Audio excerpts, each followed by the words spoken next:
Warahmatullahi wabarakatuh. Perkenalkan, nama saya Yohana Septriani, NPM 2013-125.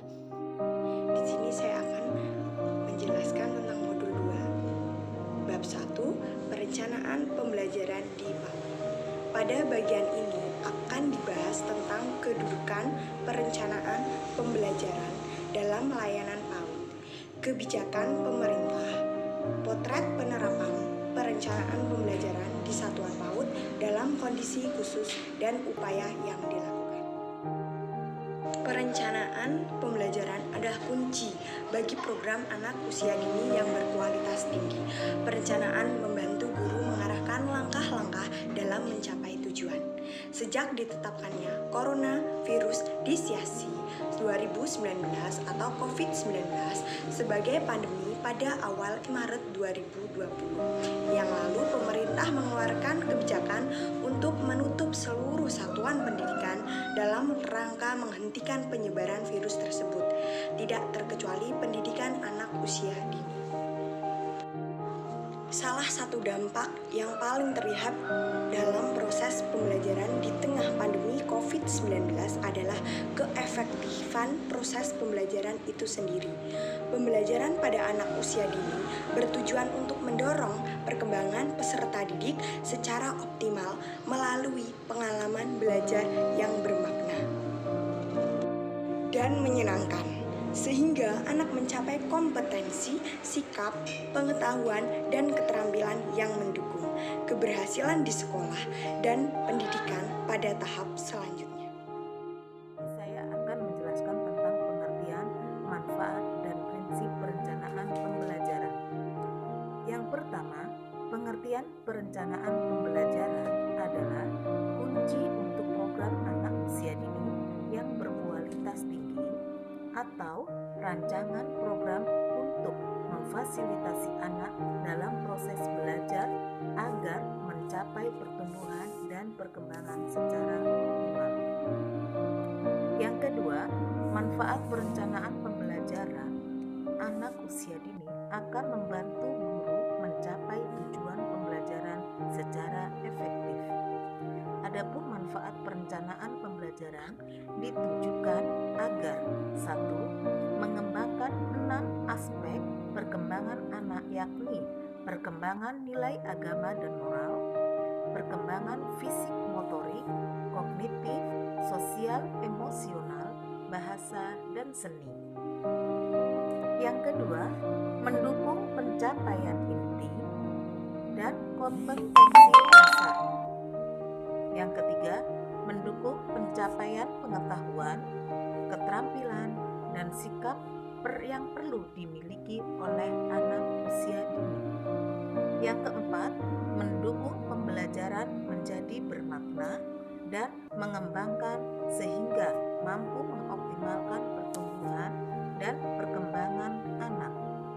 Yang kelima, memandu orang tua dalam menyiapkan alat dan bahan main yang diperlukan sesuai dengan kondisi yang ada.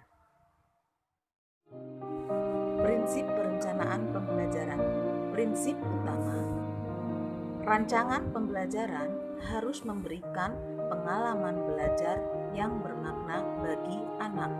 Yang kedua, difokuskan pada pendidikan kecakapan hidup mengenai pandemi COVID-19. Yang ketiga, aktivitas pembelajaran dari rumah. Yang keempat, bukti aktivitas belajar di rumah. Selain itu, guru juga harus memperhatikan prinsip-prinsip sebagai berikut. Yang pertama, selalu berkomunikasi dengan orang tua untuk menanyakan ketertarikan anak dan ketersediaan alat-alat dan bahan-bahan yang ada di rumah yang dapat menunjang kegiatan bermain. Yang kedua, rencana kegiatan untuk 1 minggu berisi kegiatan-kegiatan yang dapat dipilih oleh orang tua bersama anak setiap harinya. Yang ketiga, harus dapat mencerminkan pembelajaran aktif yang membangun kreativitas, menyenangkan, dan membangun kemampuan berpikir, memecahkan masalah tidak menggunakan lembar kerja atau LKS. Pada dasarnya, salah satu tugas guru sebagai pendidik adalah merencanakan proses pembelajaran dengan cara menyusun rencana proses pembelajaran atau RPP. Perencanaan pembelajaran yang baik harus mengacu kepada karakteristik atau usia, sosial, budaya, dan kebutuhan individual anak. Demikian uraian dari saya tentang pengertian, prinsip, dan manfaat dari perencanaan pembelajaran. Jelaskan tentang perencanaan kurikulum dengan kondisi yang seperti ini, itu ada memiliki 4 komponen atau 4 inti, yaitu pertama tentang jenis perencanaan pembelajaran pada kondisi seperti ini. Yang kedua tentang rambu-rambu penyusunan perencanaan pembelajaran. Yang ketiga tentang pengembangan tema. Dan yang keempat tentang prosedur penyusunan RPPM. Oke, yang pertama, poin pertama saya akan menjelaskan tentang jenis perencanaan pembelajaran pada kondisi khusus seperti ini. Guru dapat melakukan penyederhanaan kurikulum, tetap mengedepankan pemberian stimulasi yang bermakna sehingga dapat mengembangkan seluruh aspek perkembangan anak secara optimal. Pada kondisi seperti ini, guru tidak perlu melakukan rencana pelaksanaan pembelajaran atau RPP dan rencana pelaksanaan pembelajaran harian atau RPPH. Namun, guru hanya cukup menyusun rencana pelaksanaan pembelajaran mingguan atau RPPM.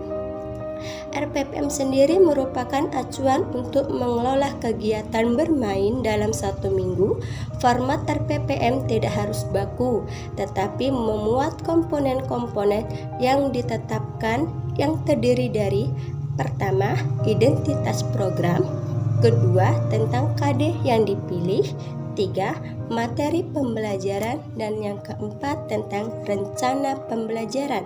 Poin yang kedua atau komponen yang kedua yaitu tentang rambu-rambu penyusunan perencanaan pembelajaran, yaitu pertama, step yang pertama, standar tingkat pencapaian perkembangan anak atau STPPA adalah kriteria tentang kemampuan yang dicapai anak pada seluruh aspek perkembangan dan pertumbuhan, mencakup aspek nilai agama moral, fisik motorik, kognitif, bahasa, sosial, emosional, serta seni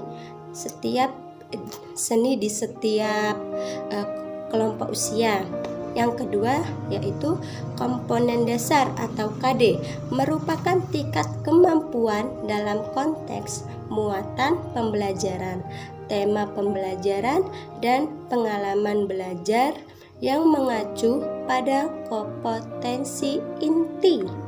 Yang ketiga, menetapkan materi pembelajaran yang merupakan konsep berupa sikap pengetahuan yang merupakan konsep berupa sikap pengetahuan yang keterampilan yang mendukung pencapaian KD. Materi pembelajaran disampaikan melalui kegiatan main dan pembiasaan. Oke, poin yang ketiga atau komponen yang ketiga yaitu tentang pengembangan tema. Pembelajaran menggunakan tema merupakan wahana bagi anak untuk belajar dengan menyenangkan. Pembelajaran tematik juga sesuai dengan pola kerja anak yang membantu anak mengembangkan seluruh aspek perkembangan secara holistik.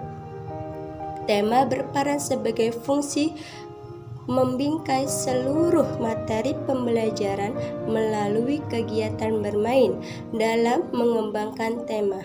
Maka, guru harus mempertimbangkan prinsip-prinsip penting, yaitu kedekatan, kesederhanaan, kemenarikan, daya dukung, dan keinsidentalan.